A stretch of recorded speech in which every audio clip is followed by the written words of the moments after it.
Să te aprinzi unde voi vrea,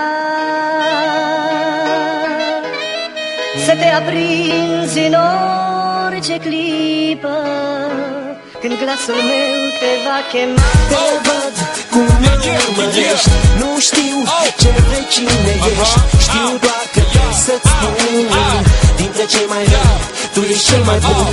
Te văd cum mă urmărești, nu știu ce vrei, cine ești. Știu doar că trebuie să-ți spun, dintre cei mai răi, tu ești cel mai bun. Sunt omul care stă pe loc când toată lumea aleargă, care vrea să vadă, observă și nu se bagă. Dar dacă viteza ta se fute cu liniștea mea e clar, apasă tu accelerația, trag eu frâna de mână și frân. Viteza e bună, țighie, dar cu centură, ghilimele sar prin parbriz, închid te-ai dus pe pulă. O tură, atât înseamnă viața ta, ca și a mea, așa că stai în pula mea pe banda ta. Nu e vorba de mașini, sunt sigur că te-ai înțepat, e vorba despre toate treburile care te-au luat de cap. De fapt, stai puțin, ai înțeles greșit, trăiți la maxim fiecare zi, dar m-am mai și oprit din instinct care se cheamă autoconservare. Bani, pizde ușoare, motoare, drumuri nasoare, astea sunt vițe cu care ne priză la mine, poate la copile care te fac pe tine să cumperi pastile. Clubul preferat, dar mai fă-te inimă în stea,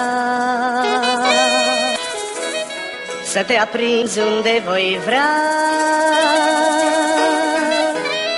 să te aprinzi în orice clipă, când glasul meu te va chema. Te văd cum mă urmărești, nu știu ce vrei, cine ești. Știu doar că trebuie să-ți spun, dintre cei mai răi, tu ești cel mai bun. Te văd cum mă urmărești, nu știu ce vrei, cine ești. Știu doar că trebuie să-ți spun, dintre cei mai răi, tu ești cel mai rău. Îți faci rău din nou, din nou. Tu nu știi ce bine ție-ți place când îți pare rău, când pleacă toți din jurul tău, când rămâi tu cu al tău, când cel mai bun e cel mai rău. Ce viață duci, ce mașină conduci, când trebuie să alegi între bine și rău, ce drum apuci, ce reproși aduci, când tu nu știi decât să fugi. Ești cel mai rău prieten care l-am avut, să mor mă încurci. Suntem bine, numai eu cu tine, te știu de mic când nu înțelegea pe nimeni.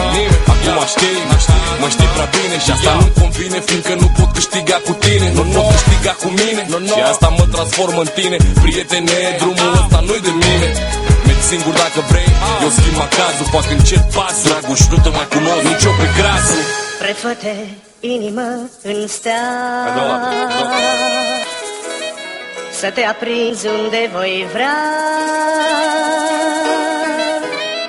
să te aprinzi în orice clipă, când glasul meu te va chema. Te văd cum mă urmărești, nu știu ce vrei, cine ești. Știu doar că trebuie să-ți spun, dintre cei mai răi, tu ești cel mai bun. Te văd cum mă urmărești, nu știu ce vrei, cine ești. Știu doar că trebuie să-ți spun, dintre cei mai răi, tu ești cel mai bun.